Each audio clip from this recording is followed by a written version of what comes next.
मेरे साथ मंच पर बैठे हुए सभी अग्रगणी सज्जन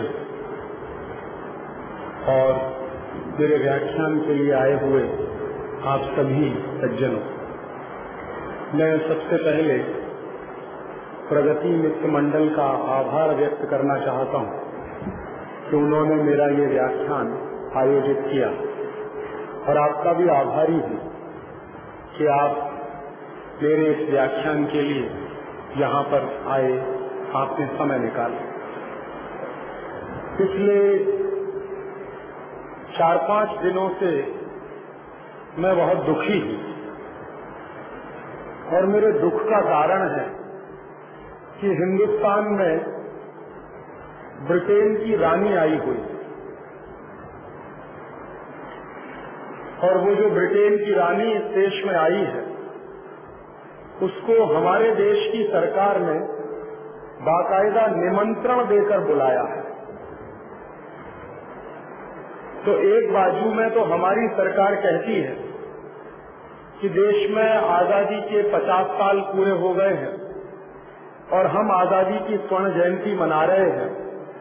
दूसरी तरफ हमारी सरकार ऐसे लोगों को बुलाकर ला रही है जिन्होंने ये देश गुलाम बनाया था, जिन अंग्रेजों ने इस देश पर 250 साल राज किया, जिन अंग्रेजों ने इस देश की पूरी अर्थव्यवस्था को बर्बाद कर दिया, जिन अंग्रेजों ने भारतीय खेती को बर्बाद कर दिया, भारतीय कृषि को बर्बाद किया, जिन अंग्रेजों ने भारतीय संस्कृति, भारतीय शिक्षण पद्धति को बर्बाद किया, जिन अंग्रेजों के कारण हमारे देश की न्याय पद्धति का नाश हो गया और जिन अंग्रेजों के कारण हमारे देश की कई पीढ़ियां गुलामी के दौर में अपने आप को जिंदा रखकर बढ़ा पाई आगे, ऐसे अंग्रेजों के प्रतिनिधि ब्रिटेन की रानी को हिंदुस्तान में बुलाना मुझे बहुत अखर रहा है। मेरे जैसे नौजवान को ये समझ में नहीं आ रहा है कि ब्रिटेन की रानी आई क्यों है। पिछले 50 साल में ब्रिटेन ने और ब्रिटेन की सरकार ने ऐसा कुछ नहीं किया जिससे ये सिद्ध होता हो कि ब्रिटेन की सरकार पश्चाताप करना चाहती है। और अगर वो पश्चाताप ही करना चाहते थे तो हिंदुस्तान से वो सारी व्यवस्थाओं को वापस ले जाते जो उन्होंने हिंदुस्तान में डालकर छोड़ी, लेकिन ऐसा तो हुआ नहीं है। और पिछले 50 साल में ब्रिटेन ने ऐसा कोई सबूत भी पेश नहीं किया है कि वो हिंदुस्तान के प्रति कोई दया भाव रखते हैं, कोई सद्भावना रखते हैं। तो ऐसे समय में जब इस देश की आजादी की स्वर्ण जयंती मनाई जा रही हो, इस देश में गुलामी के दिनों की याद दिलाने के लिए ब्रिटेन की महारानी को बुलाना मैं हिंदुस्तान के शहीदों का अपमान मानता हूं। हिंदुस्तान के जिन लाखों करोड़ों शहीदों ने ब्रिटेन की आताताई व्यवस्था को, ब्रिटेन की साम्राज्य व्यवस्था को हिंदुस्तान से उखाड़ फेंकने में अपने प्राणों का बलिदान किया हो, अपनी कुर्बानियां दी हो, लाखों नौजवान अंग्रेजों की गोलियों के शिकार हुए हो, हजारों लोगों को काले पानी की सजा मिली हो और हजारों लाखों लोगों को अंग्रेजों ने फांसी के फंदे पर लटकाया हो, ऐसे हिंदुस्तान में उन अंग्रेजों का स्वागत करना मुझे बहुत अपमानजनक लग रहा है। पिछले 5-6 दिनों से भारत सरकार जश्न मना रही है महारानी के हिंदुस्तान में आगमन का और इस देश का पग पग पर अपमान किया जा रहा है रानी के आने से।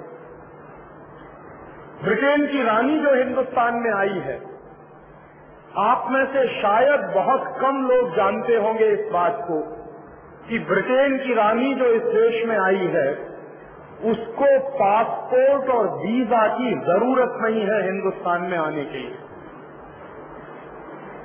बिना पासपोर्ट के और बिना वीजा के रानी को हिंदुस्तान में बुलाया गया।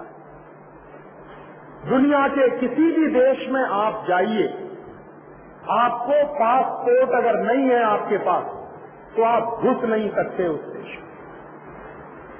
दुनिया के किसी भी देश में जाइए, अगर आपके पास वीजा नहीं है तो आपको एयरपोर्ट से ही वापस दूसरी फ्लाइट में भेज दिया जाएगा।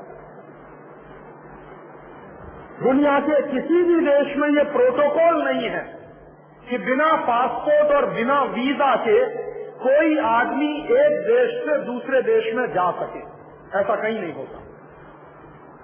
ब्रिटेन की रानी को अगर अमेरिका में जाना पड़े तो अमेरिका में बाकायदा पासपोर्ट लेना पड़ता है, वीजा भी लेना पड़ता है, तब ब्रिटेन की रानी अमेरिका जा सकती है। अगर ब्रिटेन की रानी को जर्मनी जाना पड़े, फ्रांस जाना पड़े, तो फ्रांस की सरकारें बिना वीजा और पासपोर्ट के ब्रिटेन के किसी भी राजा या रानी को अपने देश में घुसने की परमिशन नहीं देते। वो लोग क्या मानते हैं कि ये हमारे देश के राष्ट्रीय सम्मान का प्रश्न है, इसलिए कभी भी ब्रिटेन की रानी अगर फ्रांस जाए, अमेरिका जाए या किसी भी ऐसे देश में जाए तो वहां पर उनको पासपोर्ट लेना ही पड़ता है, वीजा लेना ही पड़ता है। लेकिन हिंदुस्तान में रानी आई है बिना पासपोर्ट और वीजा के, क्यों? ऐसा क्यों है? एक तरफ तो हम ये कहते हैं कि ब्रिटेन का साम्राज्य खत्म हो गया है, ब्रिटेन का राज्य खत्म हो गया है। पहले कभी ब्रिटेन की महारानी हमारी महारानी होती थी, अब तो हमारी महारानी वो नहीं है, क्योंकि अब तो अंग्रेजों का राज्य नहीं है इस देश में, अब तो अंग्रेजों का शासन नहीं है, अब तो अंग्रेजों की व्यवस्था नहीं चलती।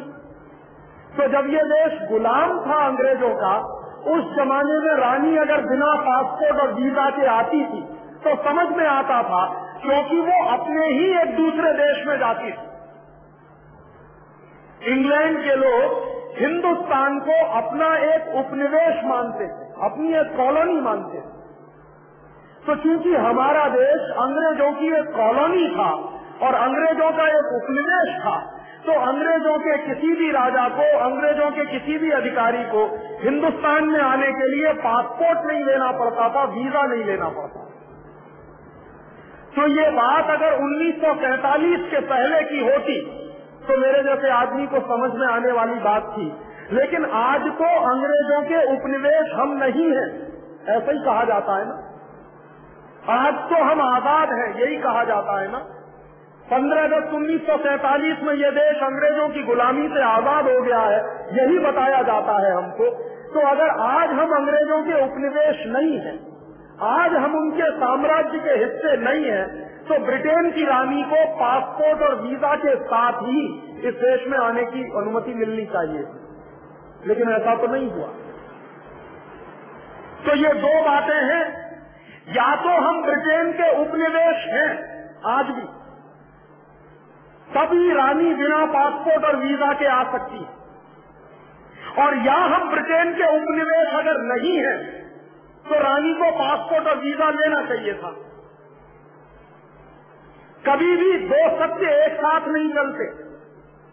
या तो ये सच है कि हिंदुस्तान आज भी ब्रिटेन का उपनिवेश है, तब तो रानी का बिना पासपोर्ट और वीजा के हमारे देश में आना समझ में आता है। और या फिर ये सच है कि हिंदुस्तान ब्रिटेन का अब गुलाम नहीं है, इसलिए रानी को पासपोर्ट और वीजा के साथ ही आना चाहिए।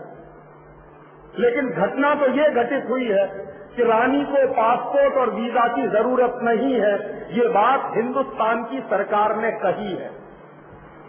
तो इसका एक ही अर्थ निकलता है, या तो ये अर्थ निकलता है जैसे आप अगर विदेश जाएं और आप हिंदुस्तान के नागरिक हैं, तो हिंदुस्तान की नागरिक की हैसियत से आप दुनिया के किसी भी देश में जाइए घूमने के लिए। जब आप वापस अपने देश में आएंगे तो कोई आपसे पासपोर्ट नहीं पूछेगा, कोई वीजा नहीं पूछेगा। क्यों नहीं पूछेगा? दिल्ली के एयरपोर्ट पर या बंबई के हवाई अड्डे पर जब आप उतरते हैं किसी भी दूसरे देश की यात्रा करके आप जब लौटते हैं तो आपसे पासपोर्ट नहीं देखा जाता, आपसे वीजा के बारे में नहीं पूछा जाता। क्यों? क्योंकि आप इस देश के नागरिक हैं। और अगर आप भारत के नागरिक हैं तो अपने ही देश में आने के लिए आपको पासपोर्ट की जरूरत नहीं है, वीजा की जरूरत नहीं। अगर आप भारत के किसी भी गांव में जाना चाहें, भारत के किसी भी प्रदेश में जाना चाहें, तो आपको पासपोर्ट की जरूरत नहीं है, वीजा की जरूरत नहीं है। तो ब्रिटेन की रानी अगर हिंदुस्तान में आई है तो या तो ये माना जाना चाहिए कि वो या तो हिंदुस्तान की नागरिक है, क्योंकि हिंदुस्तान के नागरिक को अपने देश में आने के लिए पासपोर्ट और वीजा की जरूरत नहीं है, या आज भी हिंदुस्तान ब्रिटेन का उपनिवेश है, इसलिए रानी को पासपोर्ट और वीजा की जरूरत नहीं। इन दोनों में से कोई एक बात सत्य है, लेकिन ये सत्य बात हिंदुस्तान के बड़े बड़े नेताओं के दिमाग में आ नहीं रही है, जो रानी के स्वागत में लगे हुए हैं। और हिंदुस्तान के जितने बड़े अखबार हैं, उनमें से किसी भी अखबार में ये बात नहीं छपी है कि रानी को बिना पासपोर्ट और बिना वीजा के हिंदुस्तान में घुसने की अनुमति क्यों मिली और किसने दी। इससे दो ही बातें सिद्ध होती, या तो रानी हिंदुस्तान की नागरिक है और या हिंदुस्तान ब्रिटेन का उपनिवेश है। और अगर ये दोनों बातें सत्य हैं तो ये 15 अगस्त 1947 को हमारी आजादी की बात क्यों कही जाती है फिर? तो वो झूठ है इसका मतलब कि 15 अगस्त 1947 को हम आजाद ही नहीं हुए, क्योंकि अगर 15 अगस्त 1947 को हम आजाद हो गए होते तो आज हिंदुस्तान ब्रिटेन का उपनिवेश नहीं होता, और अगर हिंदुस्तान ब्रिटेन का उपनिवेश नहीं होता तो रानी को हिंदुस्तान में आने के लिए पासपोर्ट लेना पड़ता, वीजा लेना पड़ता। और इसलिए मैं बहुत दुखी हूं। आपके देश का राष्ट्रपति जब किसी दूसरे देश की यात्रा पर जाता है तो उस देश के प्रोटोकॉल के हिसाब से काम करना पड़ता है। और आपको मैं एक जानकारी दे दूं, आपके देश का राष्ट्रपति अगर अमेरिका की यात्रा पर जाए, आपके देश का प्रधानमंत्री अगर अमेरिका की यात्रा पर जाए, तो आपके राष्ट्रपति के जो अंगरक्षक होते हैं और आपके प्रधानमंत्री के जो अंगरक्षक होते हैं, उनसे हथियार रखवा लिए जाते हैं एयरपोर्ट पर, और अंगरक्षकों को राष्ट्रपति के साथ चलने नहीं दिया जाता। अगर हमारे देश का राष्ट्रपति किसी दूसरे देश में जाए तो राष्ट्रपति के साथ जो फौज जाएगी, जो उनके अंगरक्षक जाएंगे, उनके हथियार वहां एयरपोर्ट पर रखवा लिए जाते हैं और उनको बिना हथियार अपने राष्ट्रपति के साथ जाने की अनुमति मिलती है। कई बार तो अंगरक्षकों को एयरपोर्ट पर रोक दिया जाता और जाने भी नहीं देते। लेकिन ब्रिटेन की महारानी तो अपने साथ पूरे के पूरे अंगरक्षकों को लेकर आई है, उसको तो रोका नहीं गया इस देश में, उसके अंगरक्षकों को तो इस देश में आने की खुली छूट मिली है।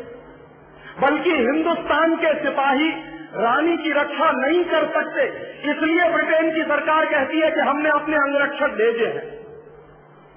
और जिसने भी टेलीविजन देखा हो या अखबारों में पढ़ा हो, समाचार देखे हो, पढ़े हो या फोटोग्राफ देखे हो, उसमें बहुत स्पष्ट है कि रानी की रक्षा के लिए जितने अंगरक्षक आए हैं वो सब के सब ब्रिटेन से बुलाए गए।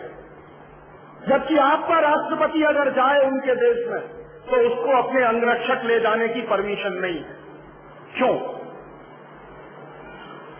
ये दूसरी बात भी यही सिद्ध करती है कि आपके देश की राजनीतिक गुलामी अभी भी बरकरार है।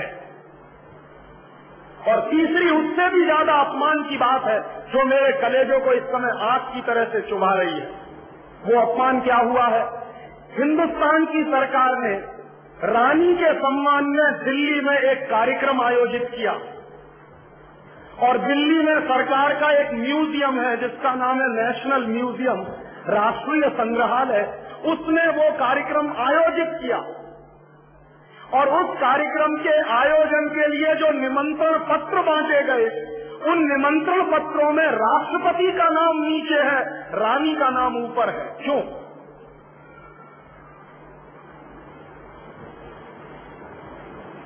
हिंदुस्तान की सारी राष्ट्रीय अस्मिता और सम्मान को चोट पहुंचाई है जब रानी का नाम ऊपर है और हमारे देश के राष्ट्रपति का नाम नीचे है।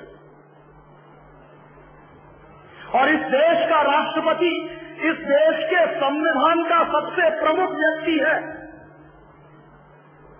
भारतीय संविधान के अनुसार भारतीय संविधान का सबसे प्रमुख व्यक्ति है राष्ट्रपति। सारे राष्ट्र का प्रमुख व्यक्ति है वो, और भारतीय संविधान के अनुसार वो राष्ट्र का प्रथम पुरुष है, पहला व्यक्ति है।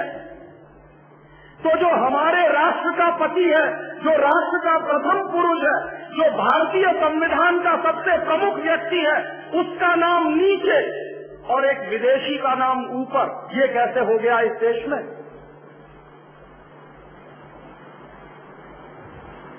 और इसको मैं भारतीय संविधान का सरासर अपमान मानता हूं। इसको मैं भारतीय राज्य व्यवस्था का सरासर अपमान मानता हूं। और ये अपमान आपकी सरकार ने किया है, क्योंकि वो निमंत्रण कार्ड भारत सरकार ने छपाया। और अगर उस निमंत्रण कार्ड पर रानी का नाम ऊपर है, राष्ट्रपति का नाम नीचे है, तो ये दुर्घटना कब होती थी? ये दुर्घटना होती थी जब हिंदुस्तान गुलाम था अंग्रेजों का। और जब हिंदुस्तान गुलाम था अंग्रेजों का, तो अंग्रेजों का राजा इस देश में आया था जिसका नाम था जॉर्ज पंचम। सन 1911 में आया था वो इस देश में। तो जब जॉर्ज पंचम इस देश में आया था, तो जॉर्ज पंचम का नाम ऊपर था और हिंदुस्तान में जो वायसराय था अंग्रेजों का, उसका नाम नीचे था। तो उस जमाने में अगर ये दुर्घटना हुई तो मैं मानने को तैयार हूं कि 1911 में ये देश ब्रिटेन का गुलाम था, उपनिवेश था, ब्रिटेन का शासन इस देश पर चलता था। लेकिन आज आजादी के 50 साल में अगर वही दुर्घटना हो रही है तो कौन सी बात मैं मानूं? या तो ये देश ब्रिटेन का उपनिवेश है, तभी ये संभव हो सकता है कि ब्रिटेन की महारानी का नाम ऊपर हो और हिंदुस्तान के राष्ट्रपति का नाम नीचे हो। क्योंकि इंग्लैंड में और ब्रिटेन में ये परंपरा है, इंग्लैंड का जो प्राइम मिनिस्टर होता है, ब्रिटेन का जो प्राइम मिनिस्टर होता है, उसका नाम हमेशा रानी के नाम के नीचे होता। और ब्रिटेन में रानी की हैसियत राष्ट्रपति के बराबर की होती है, तो वहाँ रानी का नाम ऊपर होता है और ब्रिटेन की संसद का जो प्रधानमंत्री होता है उसका नाम नीचे होता है, क्योंकि रानी ब्रिटेन की महारानी है। मेरे देश की तो नहीं है महारानी, लेकिन मेरे देश में ये क्यों हो गया? और ये कोई प्रिंटिंग मिस्टेक थी, ऐसा नहीं है।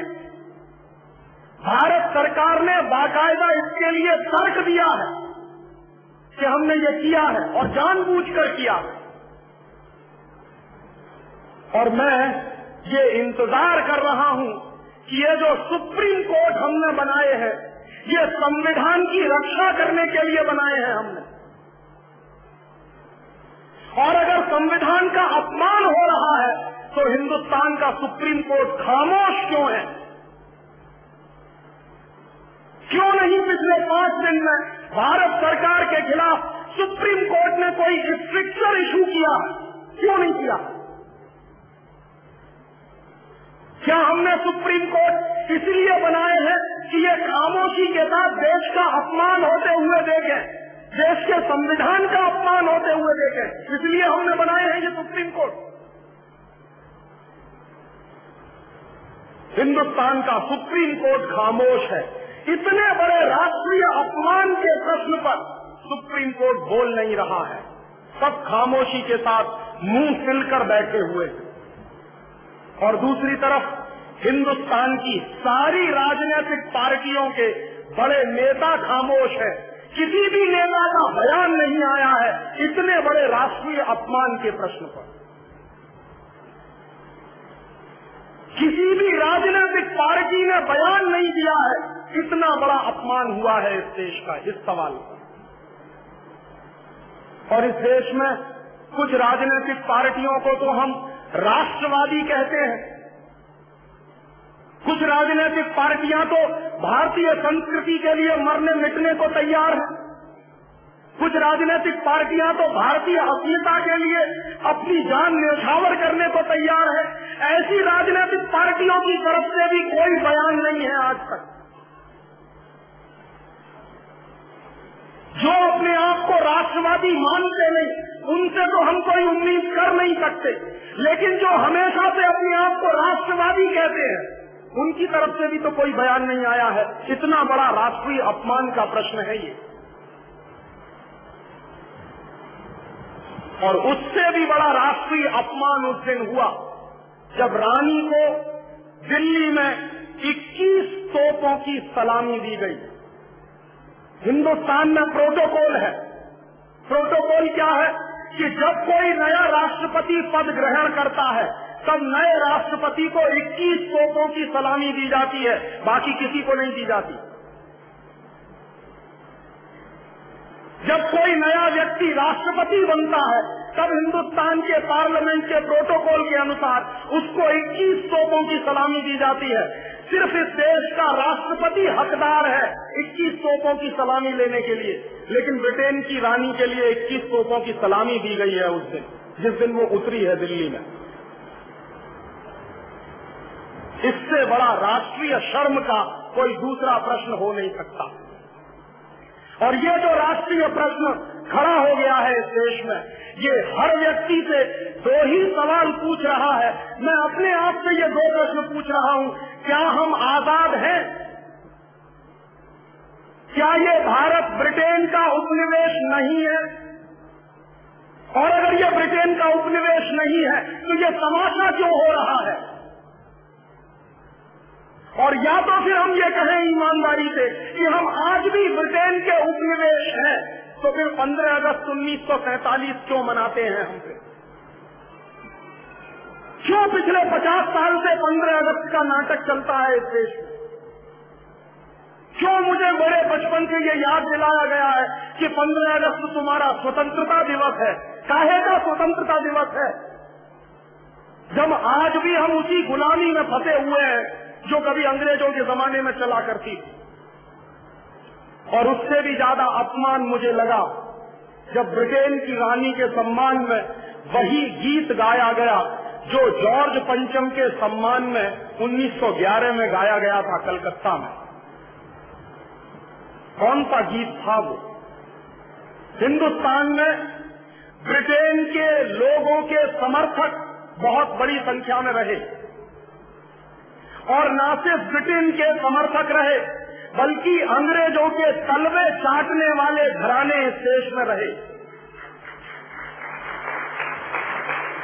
अंग्रेजों की जी हजूरी करने वाले घराने इस देश में रहे।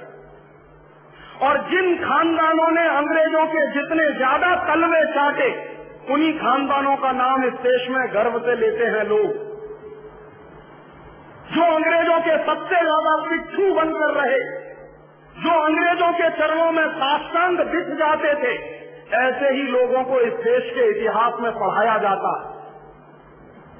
और ऐसा ही एक खानदान था जो अंग्रेजों की गुलामी में आकंठ डूबा हुआ था। उस खानदान का नाम था टैगोर खानदान। और उस टैगोर खानदान का एक व्यक्ति था जिसका नाम था रविंद्रनाथ टैगोर। उस रविंद्रनाथ टैगोर ने जॉर्ज पंचम के स्वागत के लिए एक गीत लिख दिया था। और न सिर्फ उस आदमी ने वो गीत लिखा, बल्कि कलकत्ता में जब जॉर्ज पंचम पहुंचा और उस भरी सभा में जहां लाखों लोग उपस्थित थे, हिंदुस्तान की गुलामी का गीत गाया गया और ब्रिटेन के राजा का सम्मान किया गया। और ये काम रविंद्रनाथ टैगोर ने अपने मुंह से किया। और वो गीत कौन सा था जो रविंद्रनाथ टैगोर ने इंग्लैंड के राजा की स्तुति का गान करते हुए लिखा था? वो गीत वही है जिसको आप कहते हैं जन गण मन अधिनायक जय हे भारत भाग्य विधाता। बहुत शर्म आती है मेरे जैसे आदमी को जब वो गीत गाने के लिए कोई मुझे कहता है कि ये गाओ। क्यों गाएं उस गीत को? रविन्द्रनाथ टैगोर तो चापलूसी करते थे अंग्रेजों की, रविन्द्रनाथ टैगोर तो चाटुकार थे अंग्रेजों के, और रविन्द्रनाथ टैगोर तो साइकोफेंट थे अंग्रेजों के। इसलिए उन्होंने अंग्रेजों के राजा के सम्मान में वो गीत लिखा था। मैं तो नहीं हूं, मुझे तो अंग्रेजों की चापलूसी से कोई मतलब नहीं। मैं तो अंग्रेजों का उससे ज्यादा विरोधी हूं जितना कोई हो सकता है।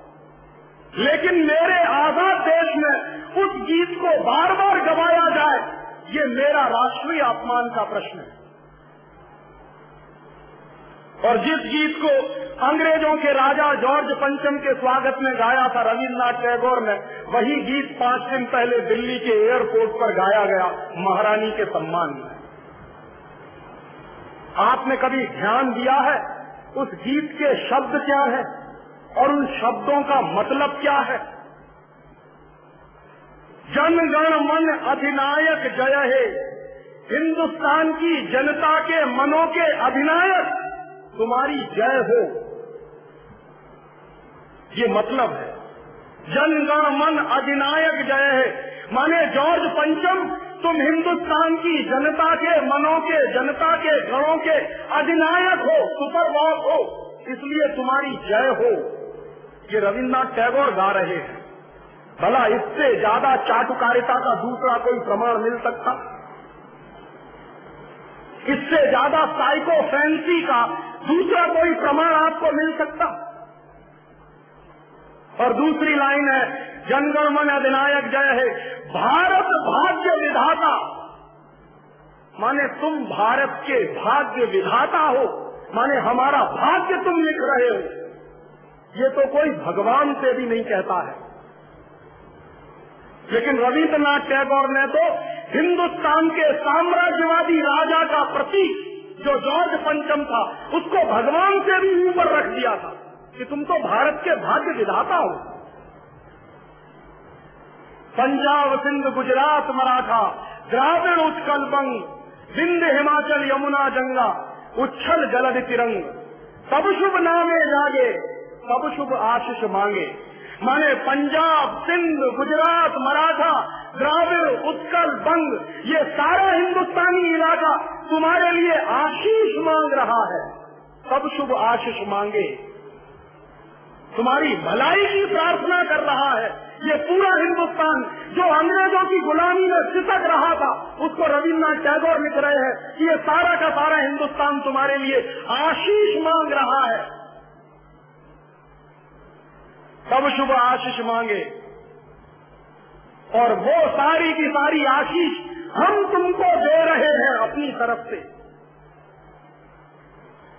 और अंत में जनगण मंगलदायक जय है भारत भाग्य विधाता, वही भारत के भाग्य विधाता तुम्हारा मंगल हो, तुम्हारा कल्याण हो। माने जो हमको गुलाम बनाने के लिए आए हैं, उनकी चाटुकारिता में कोई आदमी कितना बिक सकता है, इसका ये निकृष्ट नमूना है। और अंत में वो कह रहे हैं कि जय है जय है जय है, माने तुम्हारी ही जय है, तुम्हारी ही जय है, तुम्हारी ही जय है। ऐसा गुलामी का प्रतीक गीत ये गुलामी के दिनों में गाया गया एक ऐसे हिंदुस्तानी की तरफ से जिसको शायद आप बड़े श्रद्धा की नजर से देखते हैं। और ये गीत जब गा दिया था उन्होंने और चरणों में बिछ गए थे रविन्द्रनाथ टैगोर, तब अंग्रेजों ने उनको नोबेल प्राइज दिलवा दिया था पुरस्कार के रूप में। रविन्द्रनाथ टैगोर को ऐसे ही नोबेल प्राइज नहीं मिला था। अंग्रेजों ने कुछ नियम बनाए थे, कुछ परंपराएं बनाई थी। और अंग्रेजों के नियम क्या थे? जो अंग्रेजों की जितनी ज्यादा चाटुकारिता करे, जो अंग्रेजों के जितने ज्यादा पैर चाटे, उसी को अंग्रेजी सरकार राय बहादुर का खिताब देती थी। उसी को अंग्रेजी सरकार हिंदुस्तान में और इंग्लैंड में नाइटहुड की पदवियां दिया करती। ऐसे ही लोगों को अंग्रेजों की तरफ से इनाम मिलते थे, क्योंकि वो अंग्रेजों के चरण चाटते थे और हिंदुस्तान को गालियां देते थे। और ऐसे चरण चाटू लोग आपने नाम सुना है, हिंदुस्तान के राजाओं के दरबार में कुछ चारण और भाट हुआ करते थे। वो चारण और भाट क्या करते थे? राजा चाहे जितना गंदा हो, चाहे जितना बदमाश हो, चाहे जितना लफंगा हो, लुच्चा हो, वो चारण और भाट हमेशा राजा की प्रशंसा ही करते थे। बदले में राजा उनको कुछ इनाम बांटता था। ऐसे चारण भाटों का खानदान है ये टैगोर खानदान, जिन्होंने ये गीत लिखा है। और मेरा अंदर से रोम रोम कांप जाता है जब कोई मुझे कहता है कि राजीव भाई जन गण मन गाइए। क्यों गाए? हिंदुस्तान का गीत नहीं है जन गण मन अधिनायक जय। हिंदुस्तान का गीत तो वंदे मातरम रहा है।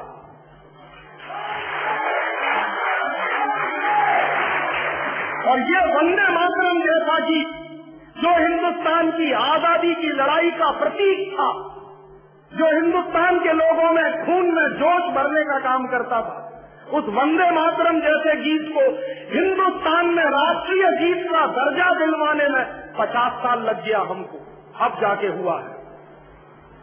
लेकिन जो गुलामी के जमाने का गीत था, जन गण मन अधिनायक जय है, वो आजादी के तुरंत बाद हिंदुस्तान के उन गुलाम लोगों ने, जो शरीर से आजाद होंगे लेकिन दिमाग से गुलाम होंगे, हिंदुस्तान का राष्ट्रीय गीत बनाया था। और आप में से बहुत कम लोग जानते होंगे कि कांग्रेस के 2 अधिवेशन हुए थे, जिन दोनों अधिवेशनों में ये फैसला हुआ था सर्वसम्मति से कि हिंदुस्तान की आजादी के बाद जन गण मन हमारा राष्ट्रीय गीत नहीं रहेगा। ये फैसला हुआ था कांग्रेस की समिति में। लेकिन उन्हीं कांग्रेस के लुच्चे नेताओं ने आजादी के बाद उसी को अपने देश का राष्ट्रीय गीत घोषित करवा दिया। इससे ज्यादा शर्म की दूसरी बात कोई हो नहीं सकती। और वो गीत जिस तरह से गाया गया था जॉर्ज पंचम की अगुवाई करने के लिए, जॉर्ज पंचम का स्वागत करने के लिए कलकत्ता में लाखों लोगों के बीच में, वही गीत अब फिर गाया गया है महारानी के सम्मान में उस दिन दिल्ली के एयरपोर्ट पर। कैसे कहें कि ये देश आजाद है? 1911 में जो हमने सुना है वही तो आज हम हमारी आंखों के सामने देख रहे हैं। उस जमाने में चारण भाटों का काम टैगोर जैसे खानदान के लोग करते थे। आज भी चारण भाटों की कमी नहीं है, जो रात दिन महारानी के सम्मान में कविताएं लिख रहे हैं, लेख लिख रहे हैं। मैं तो पिछले 6 दिनों से अखबार पढ़ रहा हूं। इस देश में ऐसे लोगों की कमी नहीं है जो अंग्रेजों के समर्थन में, रानी के समर्थन में अपनी लेखनी घिसे चले करे जा रहे हैं, इसी उम्मीद में कि शायद फिर से अंग्रेजों की दया दृष्टि हो जाए तो हमको भी कोई नोबेल प्राइज मिल जाए या राय बहादुर का खिताब मिल जाए। ये देश के राष्ट्रीय अपमान का विषय है और इसलिए पिछले 1 हफ्ते से मैं बहुत दुखी हूं। एक दूसरी जानकारी और दूं कि 1911 में जब जॉर्ज पंचम आया था तो हिंदुस्तान में ऐसे हजारों लोग थे जिन्होंने जॉर्ज पंचम का विरोध किया था। कांग्रेस के अंदर गरम दल नाम का जो तबका था उसने जॉर्ज पंचम का भयंकर विरोध किया था, जिसमें लोकमान्य तिलक जैसे लोग शामिल थे। लोकमान्य तिलक जॉर्ज पंचम का हिंदुस्तान आना राष्ट्रीय अपमान मानते थे, इसलिए उन्होंने कॉल दिया था कि जॉर्ज पंचम के समारोह में कोई भी हिंदुस्तानी जो अपने आप को राष्ट्रवादी कहता है वो जाएगा नहीं, और जो भी अपने आप को राष्ट्रवादी मानते थे वो गए नहीं थे जॉर्ज पंचम के सम्मान में। तो तिलक जैसे नेताओं ने उस जमाने में विरोध किया था और तिलक के जो सहयोगी थे उनके ऊपर जॉर्ज पंचम को काले झंडे दिखाने के आरोप में लाठियां चलाई गई थी और उनको जेल में बंद किया गया। तो जॉर्ज पंचम का विरोध जिन्होंने किया, जो हिंदुस्तान को अपनी मां मानते थे, जो मातृभूमि मानते थे और हिंदुस्तान का अपमान बर्दाश्त नहीं कर सकते थे, ऐसे लोगों ने जब जॉर्ज पंचम को काले झंडे दिखाए थे तो अंग्रेजी सरकार ने उन पर लाठी चार्ज किया था और पकड़कर जेल में बंद कर दिया था। वही पिछले 1 हफ्ते पहले फिर हुआ है। शायद आपको मालूम नहीं, दिल्ली के अखबारों में तो ये छपा है, बंबई के अखबारों में ये नहीं छपा। मेरे आजादी बचाओ आंदोलन के 1,500 से ज्यादा कार्यकर्ताओं पर लाठी चार्ज हुआ उस दिन दिल्ली में, इसलिए कि हमने महारानी का विरोध किया था उस दिन एयरपोर्ट पर। माने हमारे ही देश की पुलिस हम ही को पीट रही थी। क्यों? क्योंकि हम महारानी का विरोध कर रहे हैं। विरोध क्यों कर रहे हैं? हम सत्य बोल रहे हैं, इसलिए हमको मार खानी पड़ी। मैं तो दुर्भाग्य से उस दिन बंबई में था, लेकिन मेरे 1500 साथी जेल में ठूंस दिए गए हैं, अभी भी उनकी जमानत नहीं है।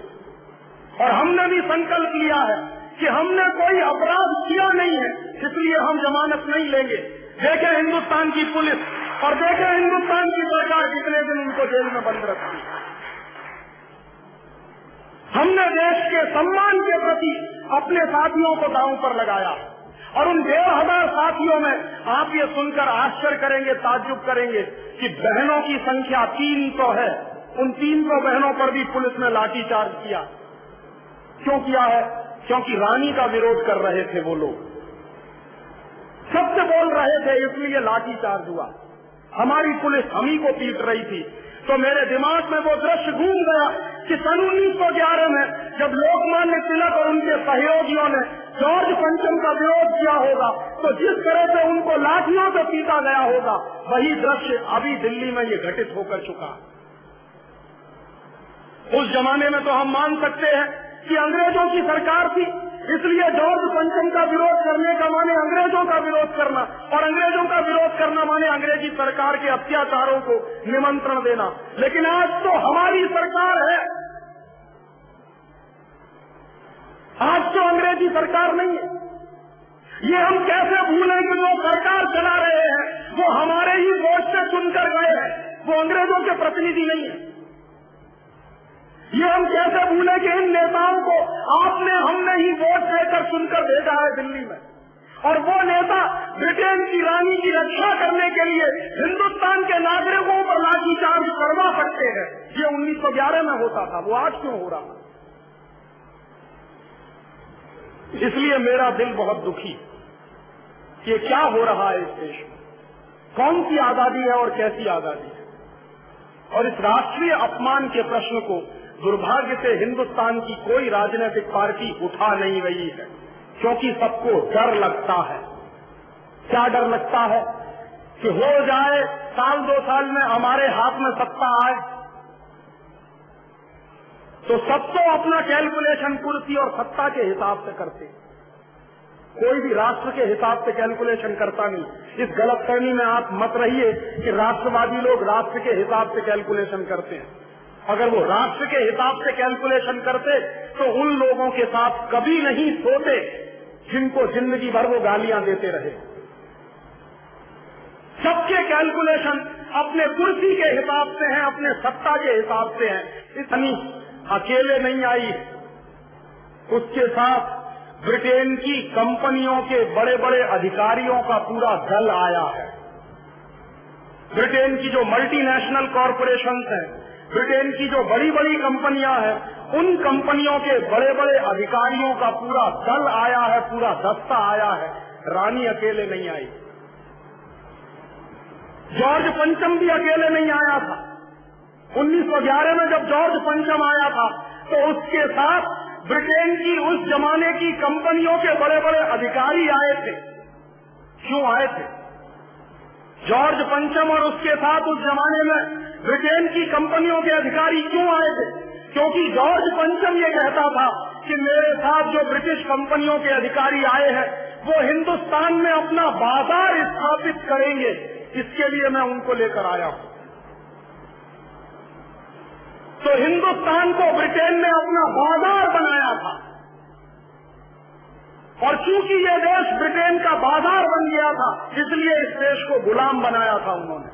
तो आज भी महारानी आई है तो अपने साथ सैकड़ों अमेरिका और ब्रिटेन की कंपनियों के अधिकारियों को लेकर आई है, ताकि वो लोग भी हिंदुस्तान में अपना बाजार बना सके, जैसा कभी ईस्ट इंडिया कंपनी के जमाने में होता। और रानी को हिंदुस्तान में ऐसे ही सद्भावना के तहत नहीं भेजा गया है। रानी को हिंदुस्तान में भेजा गया है बहुत सोची समझी गई प्लानिंग के साथ। आप में से शायद कम लोग जानते होंगे कि इस समय ब्रिटेन की अर्थव्यवस्था बहुत गहरे संकट में है। ब्रिटेन में भयंकर रूप से आर्थिक मंदी चल रही है और ब्रिटेन में जो भयंकर रूप से आर्थिक मंदी चल रही है उसके परिणाम स्वरूप ब्रिटेन की हजारों कंपनियां अपने कारखाने बंद कर रही हैं, मजदूरों की छटनियां की जा रही हैं। पिछले 6 साल में ब्रिटेन में 1.5 से 2 लाख मजदूरों की छटनियां की गई हैं कारखाने बंद करके। तो ब्रिटेन में भयंकर मंदी चल रही है। उस मंदी के कारण बेरोजगारी पैदा हो रही है। उस बेरोजगारी के कारण ब्रिटेन में गरीबी पैदा हो रही है और ब्रिटेन आज यूरोप का एक ऐसा देश है जहां सबसे बड़ा अनएम्प्लॉयमेंट का रेट है। इस समय ब्रिटेन में इस समय अनएम्प्लॉयमेंट का रेट 12-13% के आसपास है। हिंदुस्तान से भी 4% ऊपर है। हिंदुस्तान में 8-9% है, वहां 12-13% है। तो भयंकर अनएम्प्लॉयमेंट है ब्रिटेन में, भयंकर गरीबी है और उस गरीबी को दूर करने की बजाय वहां की सरकार ने पिछले 5-6 सालों में लोगों के ऊपर जबरदस्त टैक्स लगाए हैं ब्रिटेन में। और ब्रिटेन के लोगों पर जब जबरदस्त टैक्स लगा दिए थे जॉन मेजर की सरकार ने, तो जॉन मेजर की सरकार को हारना पड़ा और ये टोरीज लोग जीत गए। टॉनी ब्लेयर कैसे जीते और जॉन मेजर क्यों हारे, उसका एक ही मूल था कि जॉन मेजर अपने ब्रिटेन की आर्थिक मंदी को दूर नहीं कर पाए। बेरोजगारी बढ़ती चली गई, भुखमरी बढ़ती चली गई, गरीबी बढ़ती चली गई, इसलिए वहां की जनता ने जॉन मेजर को नकार दिया और टॉनी ब्लेयर के हाथ में सत्ता सौंपी है।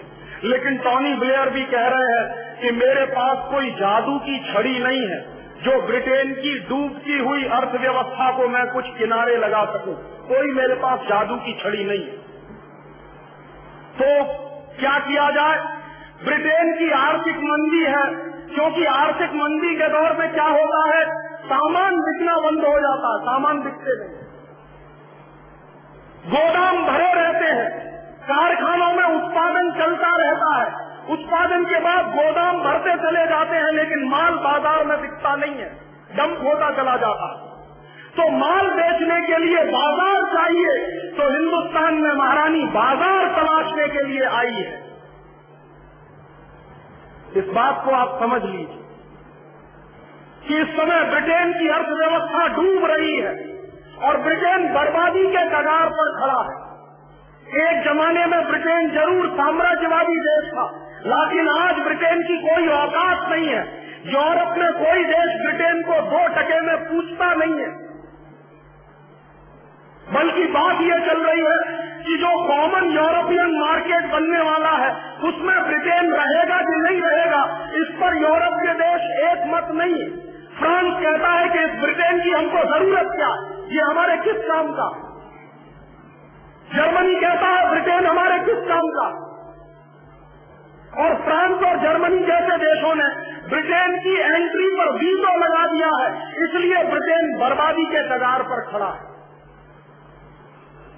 और उस बर्बादी को खत्म करना है, ब्रिटेन की आर्थिक मंदी को दूर करना है, ब्रिटेन की बेरोजगारी को दूर करना है, ब्रिटेन की गरीबी को दूर करना है। इसलिए ब्रिटेन की कंपनियों के अधिकारी रानी के साथ हिंदुस्तान में आए हैं बाजार तलाशने के लिए। और वो बाजार तलाशने के लिए वही प्रयास कर रहे हैं जो एक जमाने में जॉर्ज पंचम ने किया था। उनको ब्रिटेन का माल हिंदुस्तान में बिकवाना है, उनको ब्रिटेन के सामान हिंदुस्तान में बिकवाने हैं, उनको ब्रिटेन की कारें हिंदुस्तान में बिकवानी है। इसलिए ब्रिटेन की सबसे बड़ी कार बनाने वाली कंपनी रोल्स रॉयस का चीफ एग्जीक्यूटिव ऑफिसर रानी के साथ आया है। रोल्स रॉयस का चीफ एग्जीक्यूटिव ऑफिसर ये कहता है कि जितनी मारुति हिंदुस्तान में एक साल में बिकती है, अगर उतनी रोल्स रॉयस बिकना शुरू हो जाए तो हमारी कंपनी का तो कल्याण हो जाएगा। तो वो आपके देश में अपना बाजार बनाने के लिए आए हैं, ना कि आपके प्रति उनके मन में कोई सदाशयता है, ना आपके प्रति उनके मन में कोई दया पैदा हो गई है। इस राजनीति को समझिए, ये बहुत ऊंचे स्तर की राजनीति इस देश में चल रही है। और उस राजनीति को प्रोटोकॉल के तहत इस देश में स्थापित किया जा रहा है। कभी अगर ये ब्रिटेन के अधिकारी चाहते और ब्रिटेन की कंपनियां चाहती तो वो सीधे हिंदुस्तान में आ सकते थे, लेकिन सीधे नहीं आए, अपने साथ रानी को लेकर आए हैं, क्योंकि रानी ट्रम्प कार्ड है और वो ट्रम्प कार्ड इस्तेमाल करना चाहते हैं इस देश की अर्थव्यवस्था में अपने सामान बेचकर।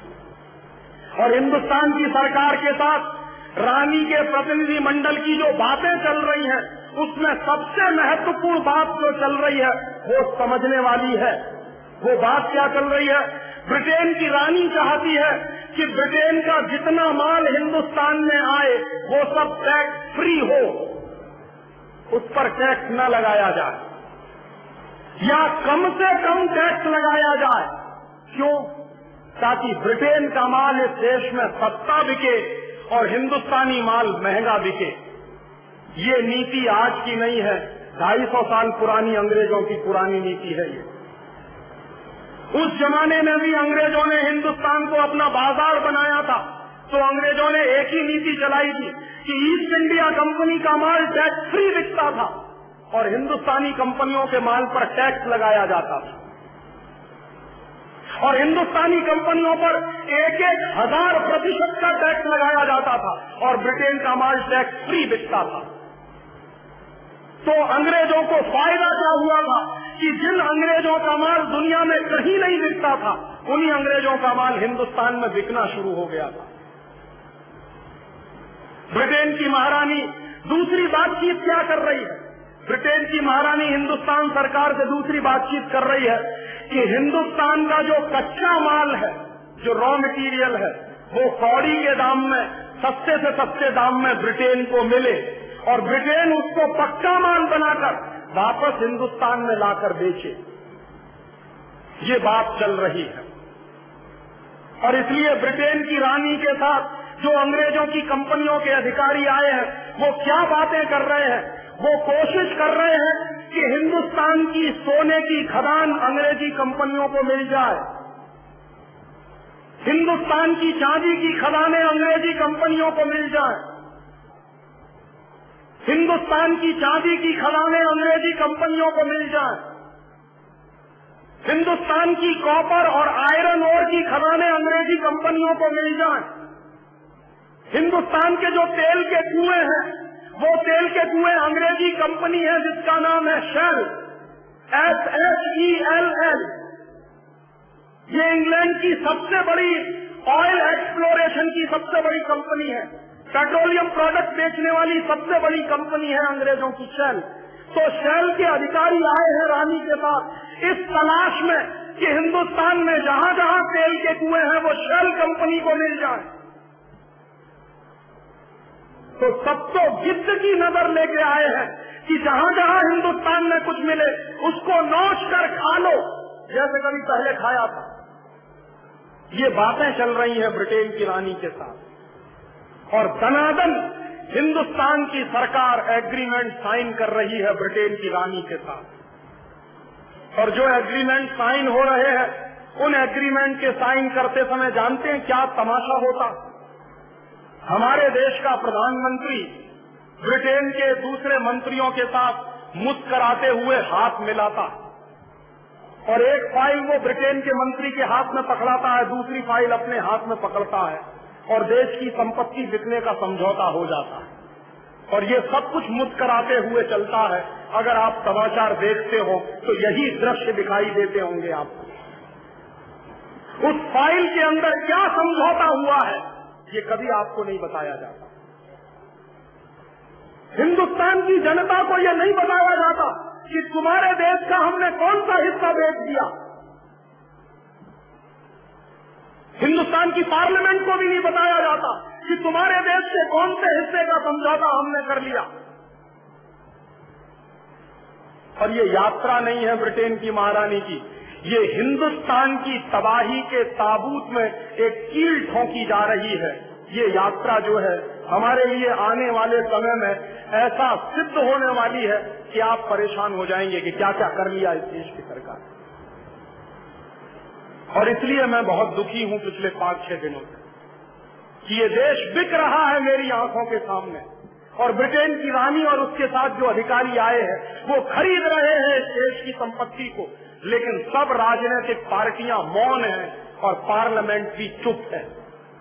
सुप्रीम कोर्ट भी बोलता नहीं है, हाई कोर्ट भी बोलता नहीं है।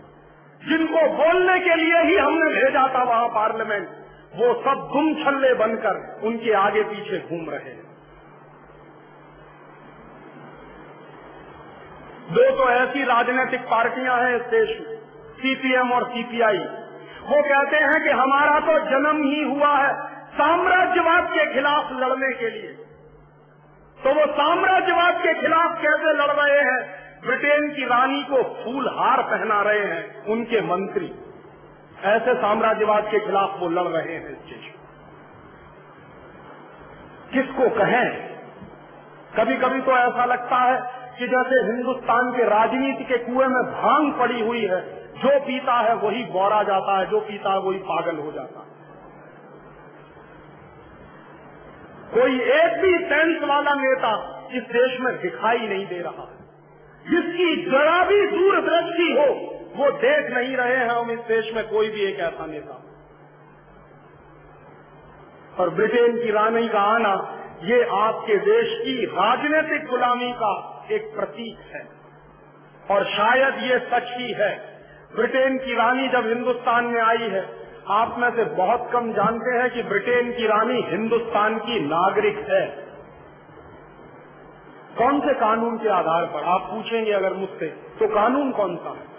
1897 में इस देश में एक कानून बनाया गया था जिसका नाम है इंडियन सिटीजनशिप एक्ट। और 1897 में वो जो इंडियन सिटीजनशिप एक्ट का कानून बनाया गया, उस कानून में ये प्रावधान है कि कोई भी ब्रिटेन का व्यक्ति हिंदुस्तान का नागरिक हो सकता है। और ये कानून अंग्रेजों ने बनाया आज से 100 साल पहले। आप चाहें तो इस कानून की प्रतियां बाजार में बिकती हैं। भारत सरकार ने पब्लिश किया है। इस कानून का टाइटल है इंडियन सिटीजनशिप एक्ट 1897। किसी भी कानून की किताब बेचने वाली दुकान पर आपको ये मिल जाएगा। 7 रुपए की कॉपी आती है, खरीद लीजिए और पढ़ लीजिए। उसका प्रोविजन बहुत स्पष्ट कहता है कि कोई भी ब्रिटेन का नागरिक हिंदुस्तान का नागरिक हो सकता है। और ये 1897 का 100 साल पुराना कानून 1997 में भी चल रहा है, और उसी कानून के आधार पर रानी बिना पासपोर्ट और वीजा के इस देश में आई है। और दूसरी बात का जवाब मैं आपको दे रहा हूं कि क्या हम आज भी ब्रिटेन के उपनिवेश हैं? तो आप अगर ये जानना चाहते हैं तो 1946 का एक कानून है जिसका नाम है इंडियन इंडिपेंडेंस एक्ट, वो खरीद कर पढ़ लीजिए। इसका जवाब आपको वहां मिल जाएगा।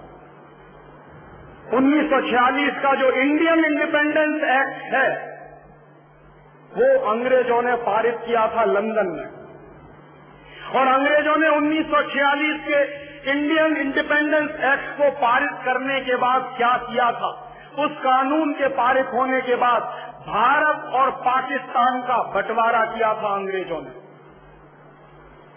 बहुत कम लोग ये जानते हैं कि हिंदुस्तान और पाकिस्तान का बंटवारा अंग्रेजों ने किया था बाकायदा कानून बनाकर, और उस कानून का नाम है इंडियन इंडिपेंडेंस एक्ट। और उस कानून की प्रस्तावना में, प्रियम्बुल में बहुत साफ साफ लिखा है कि इस कानून के लागू होने के बाद भारत और पाकिस्तान 2 डोमिनियन स्टेट्स बनेंगे।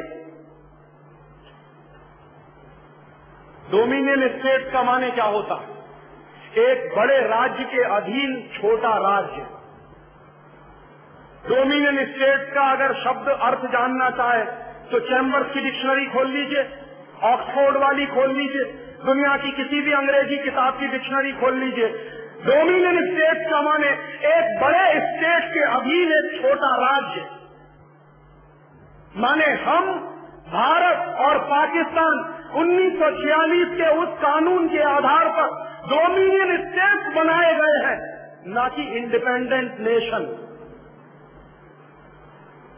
और डोमिनियन स्टेट और इंडिपेंडेंट नेशन में बहुत फर्क है। और हम डोमिनियन स्टेट हैं किसके? हिज हाईनेस माने यूनाइटेड किंगडम की रानी, उसके हैं हम डोमिनियन स्टेट।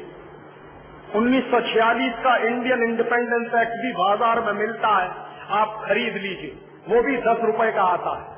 उस कानून को पूरा पढ़े या न पढ़े, उसका प्रियम्बल पढ़ लीजिए, आपकी आंखें खुल जाएंगी कि क्यों ब्रिटेन की महारानी का नाम हिंदुस्तान के राष्ट्रपति के नाम के ऊपर है। इसका जवाब मिलता है 1946 के इंडियन इंडिपेंडेंस एक्ट के कानून। और अगर 1946 के इंडियन इंडिपेंडेंस एक्ट के कानून में हिंदुस्तान और पाकिस्तान दो डोमिनियन स्टेट्स बने हैं, तो हम इंडिपेंडेंट नेशन कहाँ हैं फिर? तब आजाद कहाँ हैं हम? और शायद आप में से बहुत कम लोग जानते हैं कि हिंदुस्तान की जो एंट्री है कॉमनवेल्थ कंट्रीज में, तो कॉमनवेल्थ में हमारी entry as a British dominion करके है, न कि इंडियन रिपब्लिक के नाम से।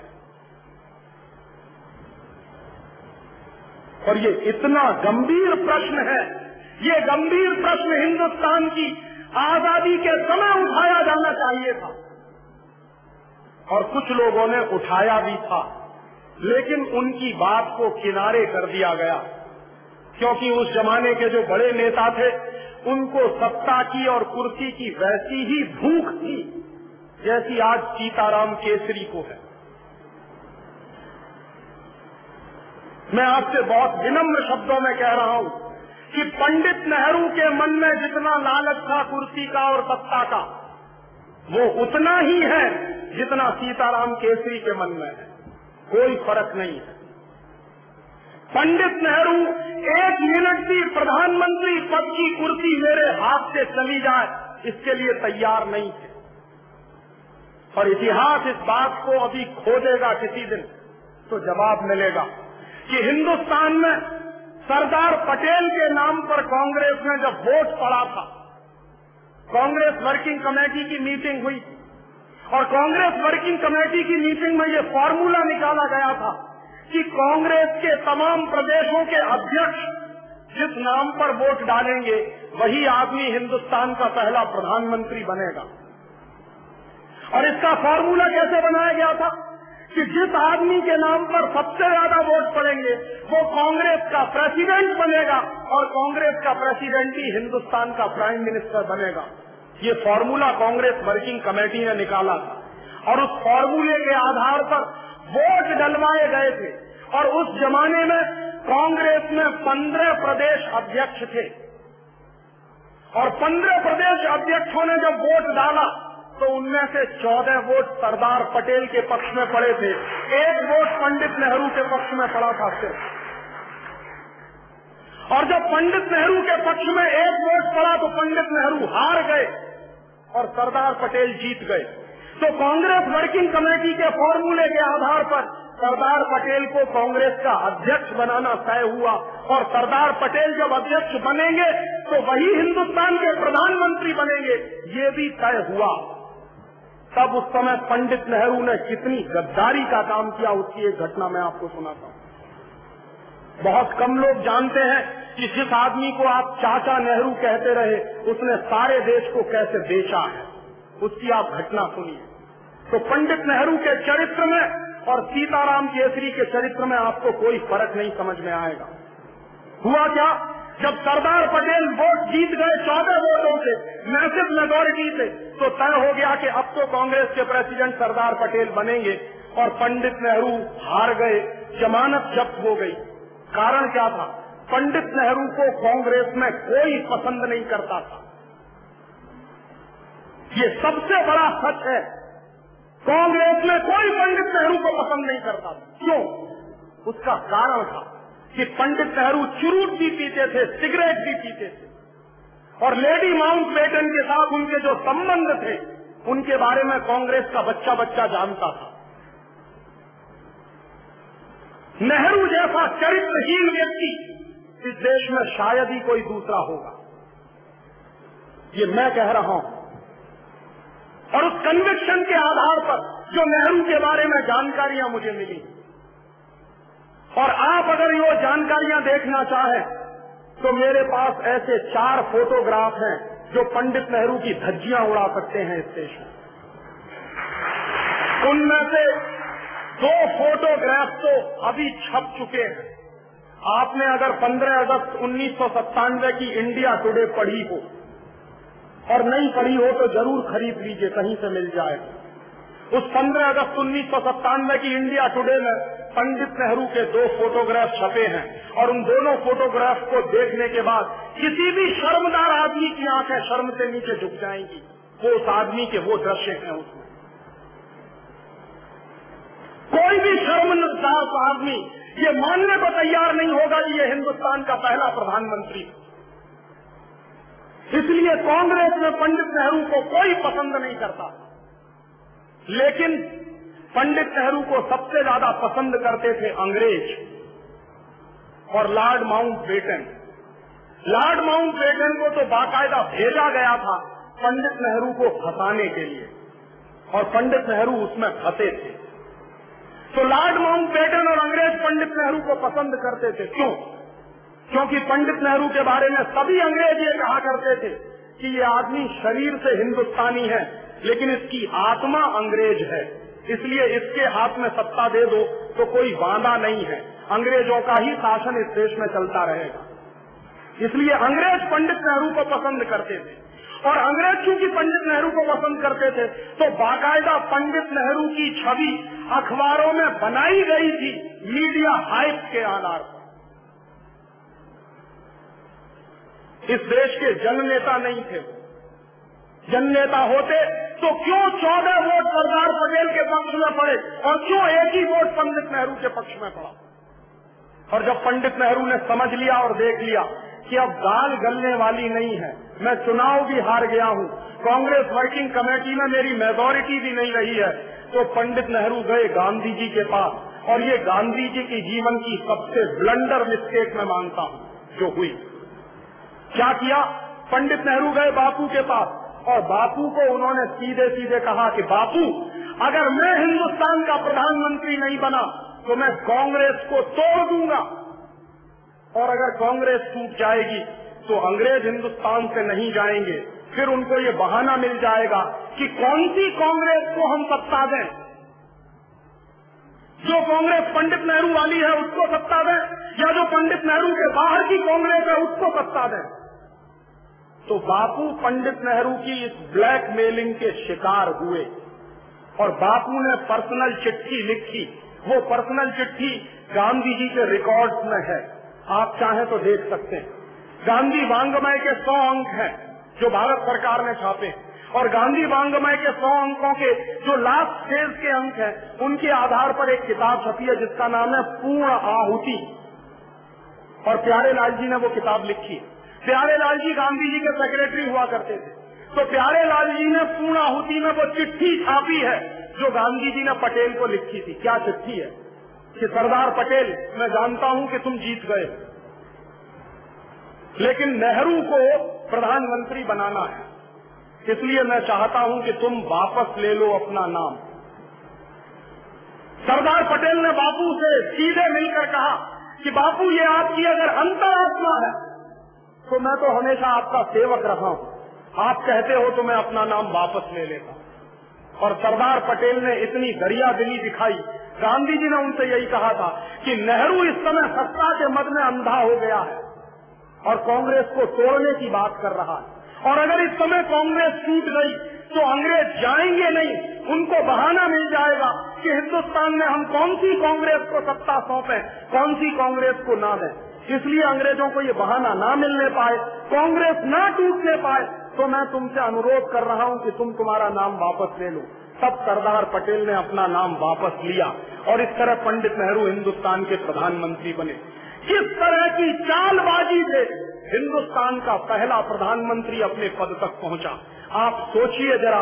इससे कम चालबाजियां आज चलती हैं क्या कांग्रेस की? ऐसी ही चालबाजियां तो आज चलती हैं कांग्रेस। ये कांग्रेस का चरित्र है। चालबाजियां करने का कांग्रेस का चरित्र है और उसी चरित्र में से ये पार्टी निकली है और इसलिए इस पार्टी को अपने सत्यानाश और दुर्दिन देखने पड़ रहे हैं हिंदुस्तान में। ये वही पार्टी है जो 1885 में बनी और इस पार्टी के बनने का इतिहास भी गजब का है। आप में से बहुत कम लोग जानते हैं कि कांग्रेस पार्टी को एक अंग्रेज व्यक्ति ने बनाया था। एओ ह्यूम उसका नाम था और कांग्रेस की जब बंबई में स्थापना हुई 1885 में गोकुलदास तेजपाल भवन में, तो बाकायदा कांग्रेस का जो प्रियम्बुल लिखा गया था वो क्या था कि कांग्रेस पार्टी एक मनोरंजन क्लब के रूप में स्थापित हुई थी इस देश में। मौज मस्ती का क्लब था और अंग्रेज क्या कहा करते थे कि इस कांग्रेस पार्टी में ऐसे पढ़े लिखे हिंदुस्तानियों को हम जमा कर देंगे जो हिंदुस्तानियों के मन में थोड़ा बलबला है और वो बलबला इस पार्टी में निकल आएगा तो फूट कर बाहर निकल जाएगा। और कांग्रेस पार्टी को अंग्रेज कहा करते थे कि ये सेफ्टी बॉल्व है, फ्यूज की तरह से उड़ जाएगा। इसलिए कांग्रेस की नींव पड़ी, ऐसे नींव पड़ी है इस पार्टी की और दुर्दिन तो इस पार्टी को देखने ही थे। मैं आपको पूरी विनम्रता से कह रहा हूं, अगर महात्मा गांधी ना आए होते साउथ अफ्रीका से तो कांग्रेस को पूछने वाला कोई नहीं था इस देश में। कोई जानता भी नहीं था कि कांग्रेस है और नहीं भी है। गांधी जी ने आके इसमें प्राण फूके थे और गांधी जी ने आके इसको जन आंदोलन का रूप दिया। बाद में गांधी जी खुद इतने दुखी हुए कि उन्होंने आजीवन कांग्रेस से इस्तीफा दे दिया और बाद में गांधी जी कांग्रेस पार्टी में मेंबर तक नहीं रहे और अंत में जीवन के आखिरी दिनों में गांधी जी ने ये बहुत स्पष्ट कह दिया था कि कांग्रेस को खत्म कर दो। क्यों? गांधी जी कहा करते थे कि अगर इस कांग्रेस को खत्म नहीं किया तो ये हिंदुस्तान को वैसे ही लूटेगी जैसे अंग्रेज इस देश को लूटते रहे। लेकिन इन कांग्रेसियों ने कांग्रेस को खत्म नहीं की, गांधी को खत्म करवा दिया, क्योंकि गांधी उनके रास्ते की रुकावट बनने लगे। और बाद में जब कांग्रेस खत्म नहीं हुई तो आज आप उसका हश्र देख रहे हैं। हिंदुस्तान में घोटाले दर घोटाले इस पार्टी ने रिकॉर्ड कायम किया है। और गांधी जी यही कहा करते थे कि अगर ये कांग्रेस खत्म नहीं हुई तो देश को ऐसे लूटेगी जैसे अंग्रेज लूटा करते थे। वही बात आज गांधी जी की सत्य सिद्ध हो रही है इस देश में। और ऐसे धोखाधड़ी से, ऐसे 420 के काम से पंडित नेहरू इस देश के प्रधानमंत्री बने थे। और ऐसी धोखाधड़ी से अगर इस देश की आजादी आई हो तो वो आजादी है कहाँ। और इसलिए गांधी जी 14 अगस्त 1947 की रात को दिल्ली में नहीं आए थे, वो नोआखली में थे। और कांग्रेस के बड़े नेता गांधी को बुलाने के लिए गए थे कि बापू चलिए आप। गांधी ने मना कर दिया था। क्यों? गांधी कहते थे कि मैं मानता नहीं कि कोई आजादी आ रही है। और गांधी ने स्पष्ट कह दिया था कि ये आजादी नहीं आ रही है, सत्ता के हस्तांतरण का समझौता हो रहा है, आजादी नहीं आ रही। और गांधी जी ने नोआखली से प्रेस स्टेटमेंट रिलीज किया था। वो प्रेस स्टेटमेंट भी पूर्णाहुति में छपा है पूरा का पूरा। उस प्रेस स्टेटमेंट गांधी जी ने पहले ही वाक्य में ये कहा कि मैं हिंदुस्तान के उन करोड़ों लोगों को ये संदेश देना चाहता हूँ कि ये जो तथाकथित आजादी, सो कॉल्ड फ्रीडम आ रही है, ये मैं नहीं लाया, ये सत्ता के लालची लोग हस्तांतरण के चक्कर में फंसकर लाए हैं। मैं मानता नहीं कि इस देश में कोई आजादी आई। और इसलिए गांधी आए नहीं थे। 14 अगस्त रात 1947 को दिल्ली में नहीं थे, नोआखली में थे। माने भारतीय राजनीति का सबसे बड़ा पुरोधा जिसने हिंदुस्तान की आजादी की लड़ाई की नींव रखी हो, वो आदमी दिल्ली में मौजूद नहीं था 14 अगस्त 1947 की रात। क्यों? जिसके गंभीर अर्थ हैं। गांधी जी इससे सहमत नहीं थे। और 14 अगस्त 1947 की रात को जो कुछ हुआ है, 14 अगस्त 1947 की रात को जो कुछ हुआ है वो आजादी नहीं आई, ट्रांसफर ऑफ पावर का एग्रीमेंट साइन हुआ था पंडित नेहरू और लॉर्ड माउंटबेटन के बीच में। ट्रांसफर ऑफ पावर का एग्रीमेंट और इंडिपेंडेंस ये दो अलग चीजें हैं। स्वतंत्रता और सत्ता का हस्तांतरण ये दो अलग चीजें हैं। और सत्ता का हस्तांतरण कैसे होता है? आप आज देखिए, एक पार्टी की सरकार है, वो चली जाए, दूसरी पार्टी की सरकार आती है, तो दूसरी पार्टी का प्रधानमंत्री जब शपथ ग्रहण करता है तो वो शपथ ग्रहण करने के तुरंत बाद एक कॉपी पर हस्ताक्षर करता है, शायद आपने देखा होगा। तो जिस कॉपी पर आने वाला प्रधानमंत्री हस्ताक्षर करता है उसी कॉपी को ट्रांसफर ऑफ पावर की बुक कहते हैं। और उस पर हस्ताक्षर के बाद पुराना प्रधानमंत्री नए प्रधानमंत्री को सत्ता सौंप देता है और वो निकलकर बाहर चला जाता है। यही नाटक हुआ था 14 अगस्त 1947 की रात को 12 बजे। लॉर्ड माउंटबेटन ने अपनी सत्ता पंडित नेहरू के हाथ में सौंपी थी और हमने कह दिया कि स्वराज्य आ गया। कैसा स्वराज्य और काहे का स्वराज्य? अंग्रेजों के लिए स्वराज्य का मतलब क्या था और हमारे लिए स्वराज्य का मतलब क्या था? अंग्रेज कहते थे कि हमने स्वराज दिया, माने अंग्रेजों ने अपना राज तुमको सौंप दिया। ये अंग्रेजों का इंटरप्रिटेशन था। और हिंदुस्तानी लोगों का इंटरप्रिटेशन था कि हमने स्वराज्य ले लिया, अंग्रेजों ने अपना राज्य तुमको सौंपा था ताकि कुछ दिन तुम इसको चला लो, जब जरूरत पड़ेगी तो हम दोबारा आ जाएंगे। और अभी महारानी इसीलिए याद दिलाने के लिए वापस आई है कि हमने 50 साल पहले जो अपना राज तुमको सौंपा था उस राज की हालत क्या है, वही देखने के लिए शायद महारानी इस देश में आई।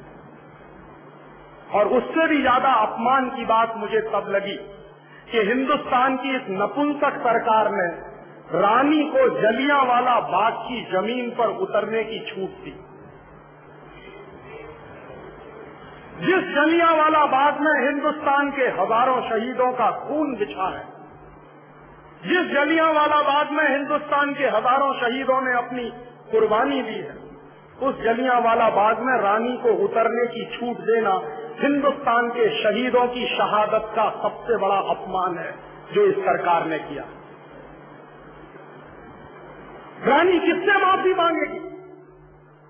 ब्रिटेन की प्रेस ने यह हंगामा मचाया कि जलियांवाला बाग में जाकर रानी माफी मांगना चाहती है। किससे माफी और कैसी माफी?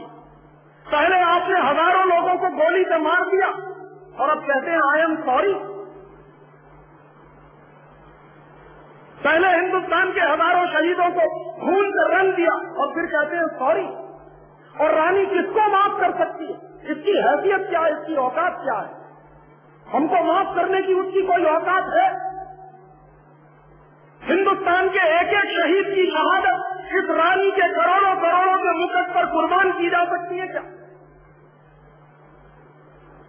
हिंदुस्तान के एक एक शहीद का खून इतना सस्ता है क्या कि रानी उसको आके माफ करे? कभी कोई देश अपनी शहादत का मूल्य लगाता है क्या? कभी किसी देश के शहीद इसलिए शहीद होते हैं कि बाद में हमारा मूल्य लगाया जाएगा, हमारी शहादत का मूल्य लगाया जाएगा। और वो दिन तो यह देश भूल नहीं सकता। किससे माफी मांगेगी और कौन माफ करेगा इसको? 13 अप्रैल 1919 को जलियांवाला बाग में जब 20,000 लोगों की सभा हो रही थी, बैसाखी का दिन था, और उस 20,000 लोगों की सभा जो हो रही थी जलियांवाला बाग में, उस 20,000 लोगों की सभा को चारों तरफ से घेर कर डायर ने गोलियां चलाई थी। पता नहीं आप में से कितने लोगों ने जलियांवाला बाग देखा। मैंने मेरे जीवन में 3 बार देखा। उस जलियांवाला बाग में अंदर घुसने के लिए छोटा सा गेट है 3.5 फुट का, बाकी चारों तरफ से बाउंड्री वॉल से घिरा हुआ है पूरा बाग। तो डायर ने क्या किया था कि 3.5 फुट वाले गेट पर टैंक लाकर खड़ा कर दिया था ताकि अंदर से कोई बाहर ना भाग सके। और डायर अंदर अपनी फौज लेकर पहुंचा और 20,000 हिंदुस्तानी क्रांतिकारी वहां जमा थे। किसी के पास हथियार नहीं था, किसी के पास बम नहीं था, पिस्तौल नहीं था, गोला बारूद नहीं था। ये अंग्रेज सरकार जानती थी और सब अहिंसक तरीके से वहां मीटिंग कर रहे थे। और उस अहिंसक तरीके से 20,000 लोगों की जो मीटिंग चल रही थी, डायर ने बिना चेतावनी दिए हुए उन 20,000 लोगों पर गोली चलाना शुरू कर दिया और 18 मिनट गोलियां चलती रही। 1-2 मिनट नहीं, 18 मिनट गोलियां चली और 18 मिनट जो गोलियां चली उनमें से 2,000 लोग तो सीधे मर गए, गोलियां खाकर शहीद हो गए और हजारों लोग भगदड़ में मर गए। जलियांवाला बाग में एक कुआं है, उस कुएं में कूदने के लिए शहीदों को लगा कि जान बच जाएगी, इस कुएं में कूदो, तो सैकड़ों हजारों तो उस कुएं में कूदने के बाद मर गए। कुछ क्रांतिकारियों को लगा कि दीवार पर से कूदकर बाहर चले जाओ, शायद जान बच जाएगी, तो दीवार से बाहर कूदने में मर गए और कुछ लोग भगदड़ में पैर के नीचे कुचलकर मर गए। और 2000 जिन लोगों ने अपनी कुर्बानी दी थी उस डायर की गोलियों से, रानी क्या खाके उनको माफ करेगी? और उन 2000 शहीदों में एक नौजवान भी था, 14-15 साल का, एक लड़का था, उसका नाम था ऊधम सिंह।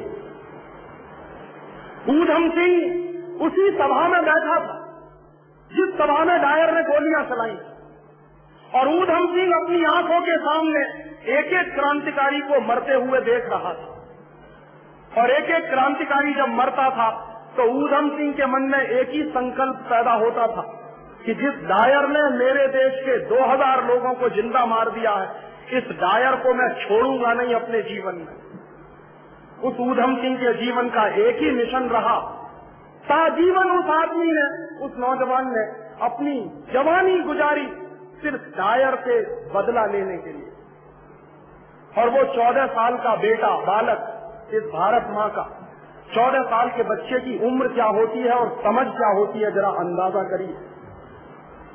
हिंदुस्तान में क्रांतिकारियों की उम्र नहीं देखी जाती कभी। उस 14 साल के बालक की क्या उम्र थी, क्या समझ थी। वो मरते हुए लोगों की लाश को एक किनारे रखता था और जो मरने वाले क्रांतिकारी थे उनको पानी पिलाने का काम करता था। और जब गोलियां चलना बंद हो गई तो उन सारी मरी हुई लाशों को अंदर जलियांवाला बाग से बाहर लाने के काम में ऊधम सिंह और ऊधम सिंह जैसे तमाम नौजवान थे जो जुटे हुए। और ऊधम सिंह ने उसी दिन संकल्प कर लिया था कि मैं इस डायर को जिंदा नहीं छोड़ूंगा जिसने मेरे देश के 2000 लोगों को मार दिया है गोलियों से। ऊधम सिंह बाद में बड़ा हुआ, बड़ा होने पर उसके सामने जीविका का प्रश्न आया कि जीविका कैसे चलाई जाए।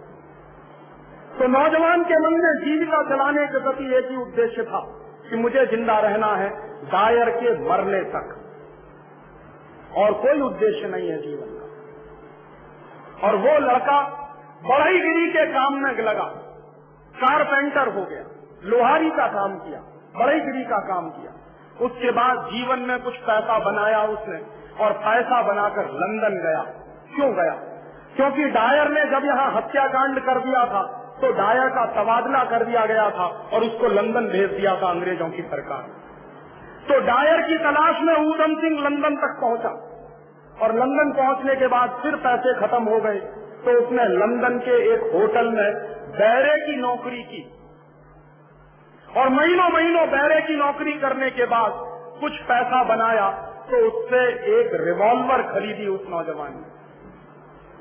और वो रिवॉल्वर लेकर सारा दिन उसके जीवन का एक ही उद्देश्य रहता था कि डायर को ढूंढना है लंदन में कहाँ रहता।